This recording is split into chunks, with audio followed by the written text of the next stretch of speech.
Hello, friends. Happy Friday to one and all. You stacked and stoked for the weekend?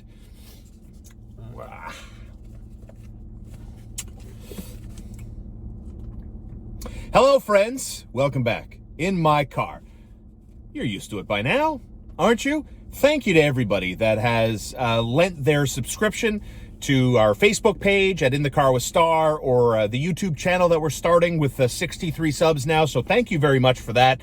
Looking at the view count and trying to improve. You know, it's hard. It's I find it a challenge. You know, I've never done anything like this format before. Trying to stick to it, trying to stay consistent, trying to give what I hope is quality content, and trying to get you guys involved as much as I can. You know, whether it's throwing stuff out on our Facebook page, funny questions, asking for opinion, breaking down Montreal Canadiens games. And look, for those of you that are here and that are watching and supporting, you know, I hope one day when all this COVID shit comes to an end, that, you know, In the Car with Starr could do something really fun. Like, we could go somewhere, maybe have a golf tournament, get together, have lunch, you know, kind of do that. You know what I mean? Like, I have ideas about, you know, how to get listenership involved in the podcast format, maybe doing like a live viewing party, shit like that, when we're able to get out there and live our lives the way we used to live our lives, man. I Jones for those days. And look, I think the other part of it is, you know, this market in Montreal, it's all about the Canadiens. Like, the two major sports in Montreal are watching the Canadiens and talking about the Montreal Canadiens. And look, I've been trying so hard for so long, you know, being in sports radio now for over 20 years, you know, people in this market love NFL. They love the NFL. Do they love consuming out-of-market NHL games? They do, but not to the extent of talking about and covering the Montreal Canadiens. And so I think there's a direct connection in, you know, whether it's ratings on radio or whether it's views on a podcast or taking in content as it relates to the Montreal Canadiens. Look, the Canadiens suck and they're going nowhere, and that's okay. You can find silver linings there, especially with the new GM being introduced and everything else, and understanding about what this team could look like in a year from now and 2 years from now, right? Like, is Carey Price ever going to play for the Canadiens again? You know, is Brendan Gallagher going to finish the year as a Canadian? I mean, we're talking about two pillars for the fan base. Like, I used to joke when Max Pacioretty was here, and then ultimately he gets dealt to Vegas, right? And my joke was, nobody ever said Max Pacioretty was their favorite player. And I believe that. I really believe that. I didn't run into anybody. Like, how many times did you go to a Bell Center game and you would see, you know, a fan or fans wearing Pacioretty sweaters? Like, hardly ever. It was always Gallagher. It was always Carey Price. Even Thomas Plekanec's got a shit ton of love. You know what I mean? And so when I talk about the excitement, and for me, change is exciting, the possibilities of these pillars of the fan base moving on or maybe never playing for the Canadiens again, and what happens to the organization and who do they replace those guys with, is very appealing to me. So I'm excited about what's to come for the Canadiens, and I'm going to be here. We're going to keep putting In the Car with Starr podcast out as much as I can, as consistently as I can, and hopefully it grows and it gets better, right? We're not settling for anything here. So, you know, we're doing our best. I got all the love in the world for Dave Trenadui, who has been my right-hand man on this venture now for a long time. I mean, you know, we're doing a lot of this for free and just trying to make it into something. And, you know, I had no expectations, man. I just want to have fun, and I hope you guys have fun. And, you know, there's a difference of talking on the radio 4 hours a day, 20 hours a week. There are things you can say, and there are things you can't say. And I'm digging the little bit of the freedom we have in the podcast format. So we're trying to, you know, establish a schedule. Consistency is the word here. So we're going to do some interviews at least once a week, a little golf, a little hockey, a little sports, a little food, a little pop culture, try to spread it out a little bit. In the Car with Starr's not going anywhere. And the Friday mailbag. You guys are actually emailing me. Like, I don't have to create bullshit emails to fill the content. Now, look, I mean, I've got 3 emails, not like I'm flooded. My inbox isn't flooded, overwhelmed with emails. So let's get to them. Every Friday, you email me inthecarwithstarr@gmail.com. You can ask me literally anything, and I'll answer it. I swear to you. Like Steven, thanks for the email. Why Would you see the NFL in Montreal? Why or why not would it work? My friends and I already have the names.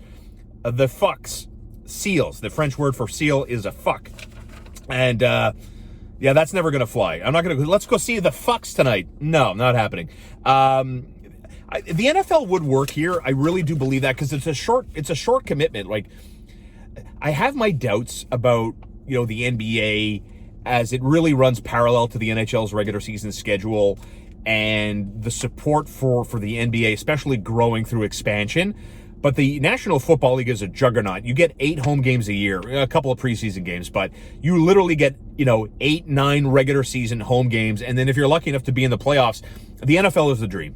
The NFL is the absolute dream to one day have our city be the host site of an NFL team. Oh my God. I don't think I'm ever going to see it in my lifetime personally. I think the NFL is probably more attracted to other international destinations, whether it's Mexico City or breaking ground in Europe somewhere. I could definitely see that happening. And as far as like other expansion cities in the United States of America, I mean, look what's happened to Vegas, right? I mean, Vegas has an NHL team. They have an NFL team. People are going gangbusters. Betting is legal. And so I don't even think Montreal is on their radar personally. So I don't see a world, Stephen, where the NFL doesn't work in Montreal. I just don't. I have a hard time. I think it's just such a fun sport. And you don't really have to commit yourself, as I said already. You don't have to really spread yourself out too thin to support a football team, right? Bob Irvine at inthecarwithstarr@gmail.com. What do you think will be the first significant transaction the new Habs management makes? Great question. Thank you, Bob. I'm going to say it's Brendan Gallagher. I don't see them getting out from underneath Carey Price's contract. Look, I mean, it's very difficult to get out from Brendan Gallagher's contract. It's an awful contract. Let's not mince words here. It's a terrible, terrible contract. It really is. It's a loyalty contract, and if you've been watching me or listening to me for a while, I'm pretty consistent. Loyalty is a losing proposition in pro sports, and Gallagher cried. Marc Bergevin cried. I mean, it was a very emotional relationship that these two guys had, and I understand it. That's who Marc Bergevin was as a player.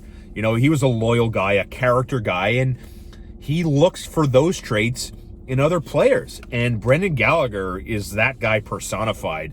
And I think that's why he got paid. And if I could see a blockbuster deal here to Bob's question, like significant is his word, significant transaction. Like Ben Sherratt to whatever team is not a significant transaction. If they get a first-round pick in 2023, now that would be significant. 2022 first-round pick, less significant. But I don't classify Sherratt as a significant transaction.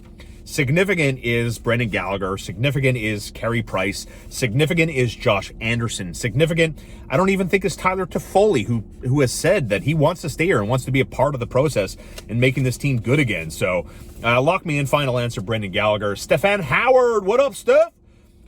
Thank you for the email. Sean, if you had the opportunity to play 18 rounds, Jesus Christ, or probably 18 holes, 18 holes of golf with anyone, who would you play with as well? If you had 2 questions to ask him, what would they be? Merci, Stefan. 18 holes of golf with anybody. Dead or alive? Dead, you're going to need some candles and some smelling salts to bring them back. Very difficult challenge. If that were the case, if I could bring someone dead back to life and play golf with them, just 18 holes, and then they go back wherever they came from, I would choose to play golf with Bob Marley. And yeah, Bob and I think would get along very well. And as far as that, like, shit, that's a good one. Camila Cabello, maybe. Demi Lovato, Padma Lakshmi, maybe. I don't know. Those are my answers. In the Car with Starr, presented as always by Poutineville Vaudreuil Dorion. Lunch, dinner tonight. Uber Eats, DoorDash, skip the dishes, go pick them up. Call it in. Steve and the family ready to serve you. Tip well, please. Poutineville, Vaudreuil, Dorion. Support me by supporting my sponsors like K-Stop Gas Bar and Depanneur. It's on Highway 138 in Ganawage. It's right there in the playground poker parking lot. Gas 24 hours a day. They'll pump it for you. Premium fuel at discount prices. And, of course, the best snack beverage game going on that side of the Mercier Bridge. Head over to the Mercier. Let them fuel it up for you. You walk in the store, get your snacks and your drink game ready for NFL division round, Saturday, Sunday, 2 games on each day. Thank you, as always, for the emails. We'll do it again next Friday in the car with Starr at gmail.com. It's the Friday Mailbag.